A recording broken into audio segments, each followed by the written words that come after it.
तर आज आपण मागणीचे विश्लेषण प्रकरण आणि आजचा विषय आहे मागणीचा नियम। आज आपण मागणीचा नियम अभ्यासणार आहोत। आता मागणीचा नियम अभ्यासण्यापूर्वी आपल्याला मागणी म्हणजे काय हे आपण पहिले शिकलेलो आहोत, तरी पण एकदा मागणी म्हणजे काय ते तुम्हाला मी सांगतो।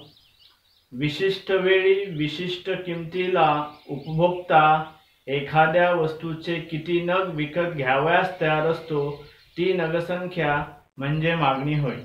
तर अशा पद्धतीने मागणी कशाला म्हणतात हे आपल्याला चांगल्या पद्धतीने माहित आहे। आज आपण मागणीचा नियम अभ्यासणार आहोत, ज्याला इंग्लिश मध्ये लॉ ऑफ डिमांड असं म्हणतात। तर मागणीचा नियम हा आपल्या नित्याच्या परिचयाचा आहे। आपण बाजारात गेल्यानंतर कसे वागतो याचंच स्पष्टीकरण या मागणीच्या सिद्धांतामध्ये तुम्हाला पाहायला मिळेल। म्हणजे एखादा उपभोक्ता बाजारात गेल्यानंतर कोणत्या वस्तूची किती खरेदी करतो, म्हणजेच एखाद्या उपभोक्त्याचं वर्तन कसं असते हेच आपल्याला या मागणीच्या सिद्धांतामध्ये शिकावयाचं आहे, किंवा आपण जसं वागतो तेच म्हणजे मागणीचा नियम आहे, फक्त तो आपल्याला माहित नाही। आपण बाजारामध्ये गेल्यानंतर कसं वागतो, तर एखाद्या वस्तूची किंमत वाढल्यास आपण त्या वस्तूची मागणी कमी करतो, एखाद्या वस्तूची किंमत कमी झाल्यास आपण त्या वस्तूची मागणी वाढवतो। म्हणजे सांगायचं तात्पर्य हे की वस्तूची किंमत वाढल्यास मागणी कमी करतो आणि वस्तूची किंमत कमी झाल्यास मागणी वाढवतो।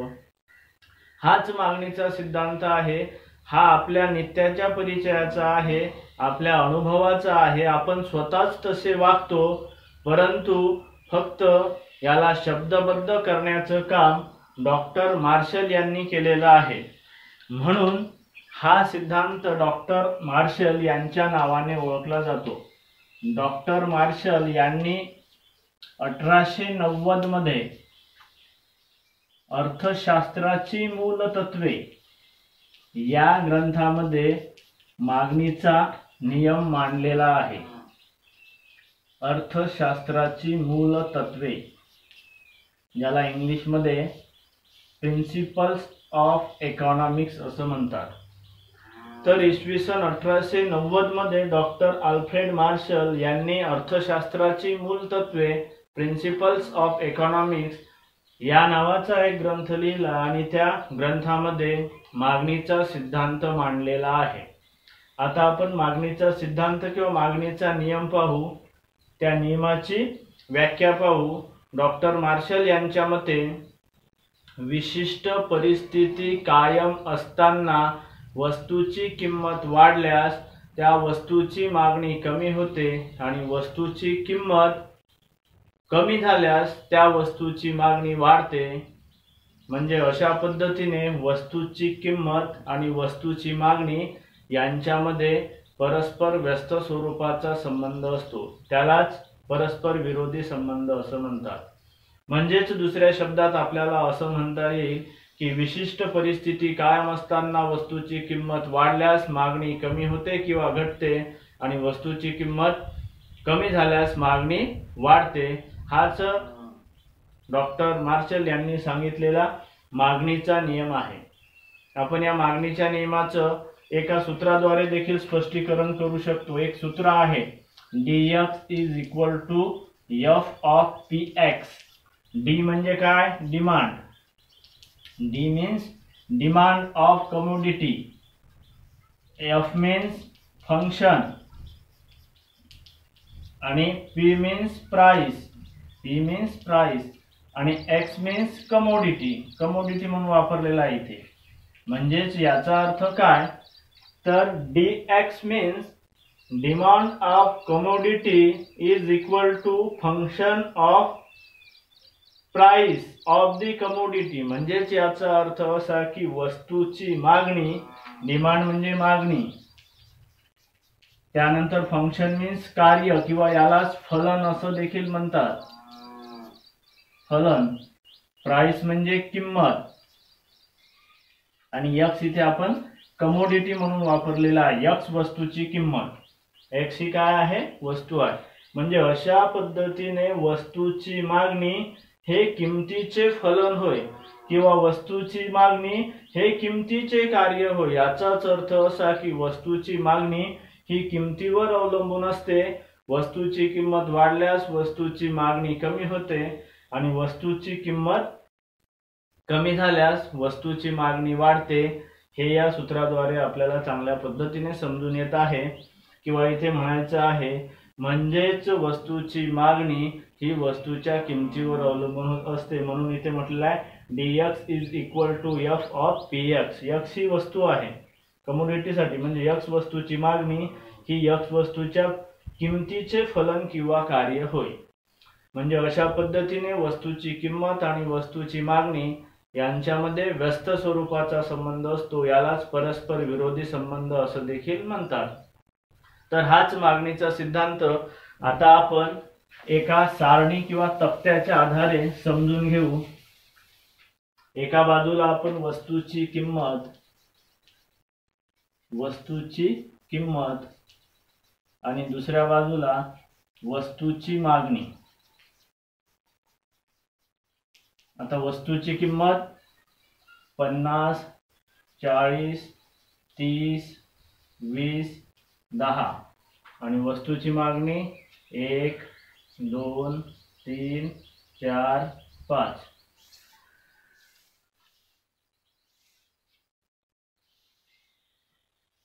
₹50 पहा, इथे वस्तूची किंमत दर्शवली आहे 50, 40, 30, 20, 10 आणि इकडे वस्तूची मागणी दर्शविलेली आहे। या पुस्तकावर जर तुम्ही या पुस्तकाचं जर तुम्ही निरीक्षण केलं तर तुमच्या हे लक्षात येईल की वस्तूची किंमत ₹50 असताना एका वस्तूची मागणी होते। वस्तूची किंमत ₹40 झाल्यास वस्तूची मागणी वाढते आणि 2 वस्तूची मागणी होते, म्हणजे वस्तूची मागणी वाढते। वस्तूची किंमत ₹30 झाल्यास वस्तूची मागणी पुन्हा वाढलेली आहे। वस्तूची किंमत पुन्हा कमी झाल्यास वस्तूची किंमत ₹20 झाल्यास 4 नगाची मागणी होते आणि वस्तूची किंमत ₹10 झाल्यास 5 नगाची मागणी होते। म्हणजे अशा पद्धतीने वस्तूची किंमत ₹50 असताना एकाच नगाची मागणी आहे। वस्तूची किंमत ₹10 झाल्यास 5 नगाची मागणी होते। म्हणजे अशा पद्धतीने वस्तूची किंमत जास्त असताना कमी नगाची मागणी होते आणि वस्तूची किंमत कमी झाल्यास जास्त ₹10 झाल्यास 5 नगाची मागणी होत आहे। म्हणजे या पुस्तकावरून आपल्या हे निदर्शनास येते की वस्तूची किंमत जास्त असल्यास मागणी त्या वस्तूची मागणी कमी असते आणि वस्तूची किंमत कमी झाल्यास त्या वस्तूची मागणी वाढते। हेच आपण एका आकृतीद्वारे देखील समजून घेऊ शकतो। मागणीचा सिद्धांत आकृतीद्वारे आता आपण समजून घेऊया। आकृती जर तुम्ही सुरुवातीलाच काढले, आत्ताच पहिल्यांदा काढत असेल तर सुरुवातीला आडवी रेषा घ्या आणि याला अक्ष असं नाव द्या। याला आडवी रेषा किंवा अक्ष आस देखील म्हणतात। त्यानंतर एक उभी रेषा घ्या, याला अय असं नाव द्या आणि इकडे आपण अक्ष आसावर वस्तूची मागणी दाखवू आणि अय या आसावर वस्तूची किंमत किती घेतली होती आपण 10, 20,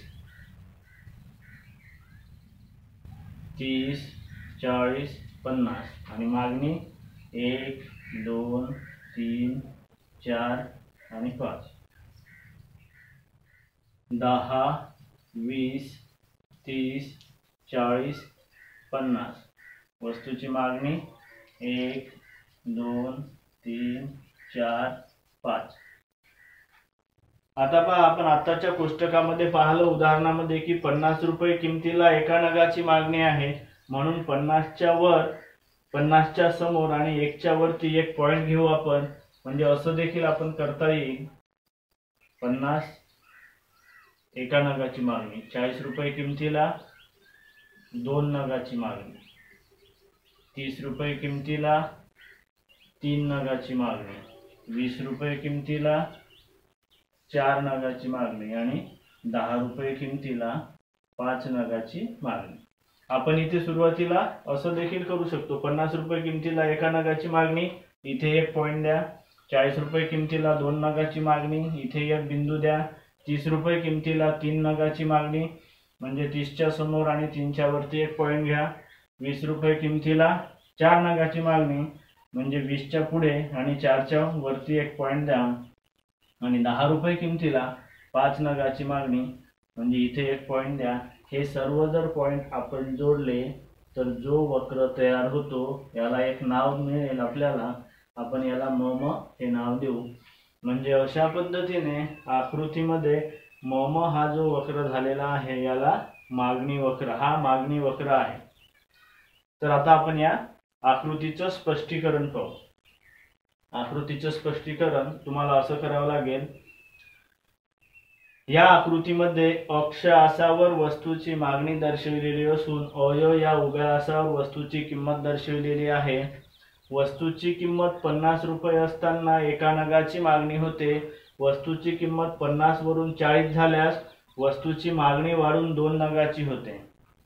त्यानंतर वस्तूची किंमत पुन्हा कमी होऊन 30 रुपये झाली तर वस्तूची मागणी देखील वाढून 30 नगाची होते. त्यानंतर पुन्हा वस्तूची किंमत 20 रुपये झाल्यास वस्तूची मागणी पुन्हा वाढते आणि ती 4 नगाची होते. आणि वस्तूची किंमत 10 रुपये झाल्यास वस्तूची मागणी 5 नगाची होते. म्हणजे आपल्याला या आकृतीवरून असं निदर्शनास येते की वस्तूची किंमत जास्त असताना कमी नगाची मागणी आहे आणि वस्तूची किंमत कमी असताना जास्त नगाची मागणी आहे. म्हणजे याचाच अर्थ असा की वस्तूची किंमत जास्त असताना कमी नगाची मागणी केली जाते आणि वस्तूची किंमत कमी असताना जास्त नगाची मागणी केली जाते. म्हणजे अशा पद्धतीने आपल्याला या आकृतीवरूनही असे लक्षात येते की वस्तूची किंमत जास्त असताना वस्तूची मागणी कमी होते आणि वस्तूची किंमत कमी असताना जास्त नगाची मागणी केली जाते.